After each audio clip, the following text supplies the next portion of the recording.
Asha, go for it. I just wanted to share, I'm in South Africa, so by the time we finished, it was 6 in the morning. Okay. And then I couldn't sleep.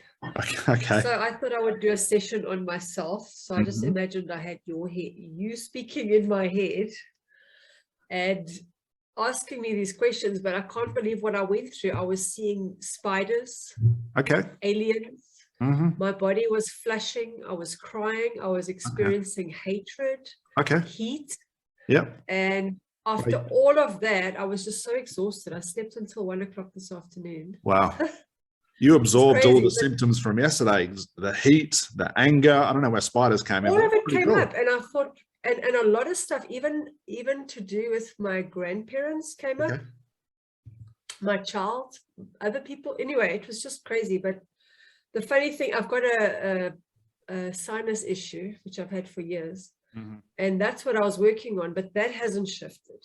I think it's a physical problem, or is it still something that I'm not hitting? So in this case, and this is a good point, you've got to exhaust that logic. So if someone comes in and says, I've got a rash, you can use the ACH for it, no problems.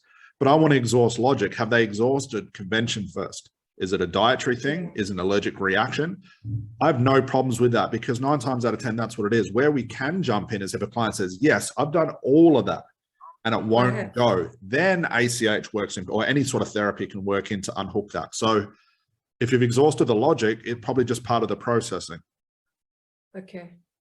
So should I do it again, or because I have booked with Isabel, she's going to help me out. Okay. Yeah, give it a go, but I would literally let it go. Let it do its own thing. Because it could be a sinus thing just out of the blue. The body goes through some strange things. And that's what I was talking about yesterday. Everyone instantly jumps to hypnosis. Like someone says, I stubbed my toe. You've got inner child problems. You need to fix it. That's why you stubbed your toe. I mean, oh my God, I'm not being silly as what people think. Exhaust logic first. Get rid of that. Well, I had a mold in my lungs 5 years ago. And then I was really sick. So since then, I've been recovering. I've been getting better, but my nose has been blocked for 2 years. I haven't been able to smell at all. And it's frustrating. Yeah, well, maybe catch up one of the students and have them ask the question, what's the problem, and see where it goes. It could lead into something cool. Okay, cool.